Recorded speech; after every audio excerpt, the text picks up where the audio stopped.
Hello, and welcome to the Culture and Leadership Connections podcast, where culture, communication, and context meet at work. In this podcast, you will discover what cultural influences have formed the careers of noteworthy leaders in a variety of professions by exploring the groups that shaped who they are today. Learn about the collective context and experiences that affect their worldview, leadership style, workplace communication, and behavior. I'm your host, Marie Gervais.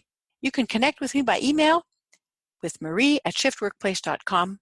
Check out my LinkedIn profile and my company website, shiftworkplace.com.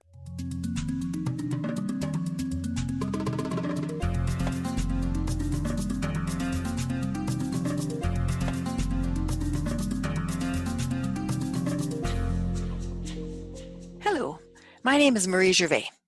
Let me tell you a little bit about who I am and why I wanted to start this podcast. I was born in Canada to a father who immigrated from Germany and a mother who was a first-generation Canadian, born to Russian and Romanian parents.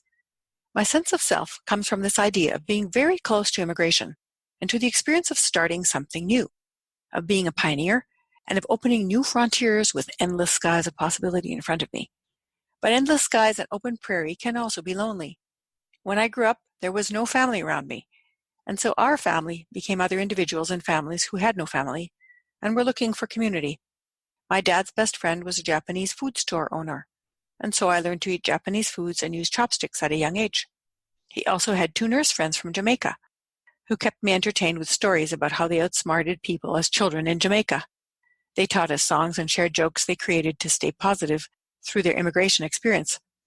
I still remember them teaching me to always make my bed, because you never know when someone will visit, and if they walk past your room and see an unmade bed, well, they just might think less of you. My mother's friends were also diverse and spoke a variety of languages, so I was always surrounded by difference and never really felt I belonged anywhere. When I grew up, and for my first career became a teacher, I found that the students who felt marginalized, who didn't speak English well, or who were new to the country felt comfortable with me and spoke to me about their issues. Over time, I worked and studied in countries around the world, learned to speak French fluently, changed careers 2 more times, married into a different culture, changed my religion from Catholic to Baha'i, and had 4 children, whose friends were also from everywhere, even though we mostly lived in the same place for the large part of their childhood. In retrospect, I think my children had the best of both worlds. They felt rooted in a place and had grandparents and cousins around them to provide them with a sense of belonging. They were engaged with the Baha'i community and had both artistic and language communities they belonged to.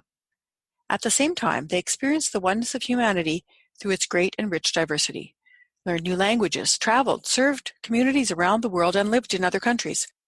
Eventually, 2 of my children married immigrants from Korea and Haiti, and 2 others married people from different provinces in Canada.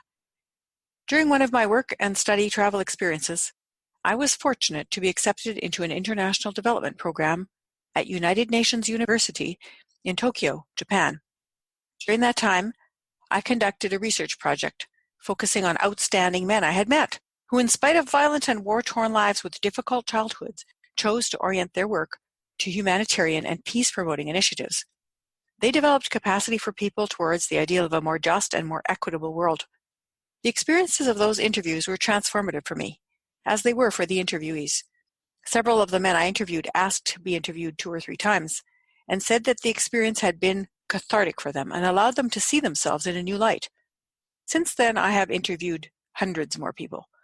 If I could do nothing but one thing for the rest of my life, I believe it would be to create possibilities for others to share their stories with the world through interview. So now you know part of my story, and can see how my own sense of seeking community and finding it in people who are not like me has been a formative part of my life.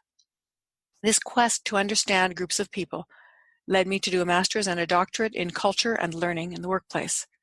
I have since participated in many research projects on the topic and built an online course and coaching business that helps people develop their career, leadership, and intercultural skills. So now back to the podcast.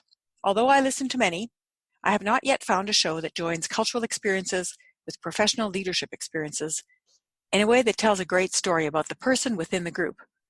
Currently, there are podcasts about cultural experiences such as My Indian Life or The Black Entrepreneurial Blueprint. There are podcasts that explore culture from the intercultural field or from the perspective of moving to another country. And there certainly are podcasts about developing workplace culture. But those do not typically incorporate ethnicity, race, religion, family, or other aspects of cultures people have identity attachments to. I wanted to take my business experience helping managers develop their skills and my work with immigrant communities and the whole project of improving understanding between people and put it all together into one podcast. And that's how I came up with the Culture and Leadership Connections podcast. I know it is important because as I started to collect names and to do the interview recordings, huge emotional responses were the result. The people I have interviewed typically ask themselves a lot of questions based on the probing that the interview leads them to. In many ways, their experience mirrors that first experience I had in Japan with the Men in Peace interview project.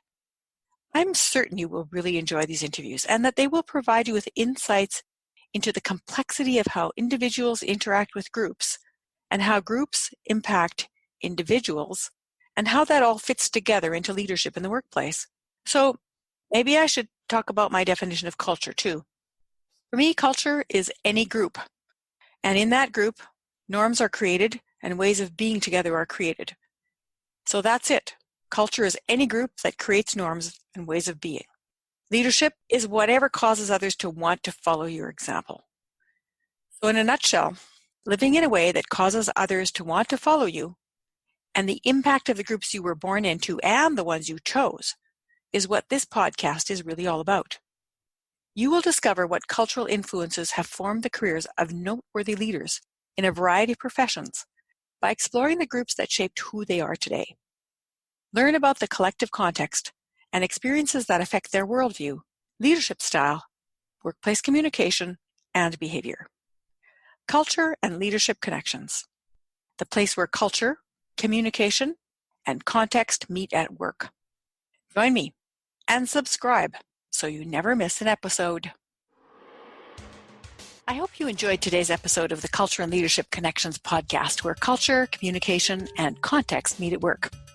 Make sure you check out the show notes for highlights, takeaways, links, and contact information for our speaker. If you haven't already done so, please subscribe to this podcast and leave a review on iTunes or Stitcher. Thank you for helping spread the word about Culture and Leadership Connections podcast. I simply couldn't do it without you.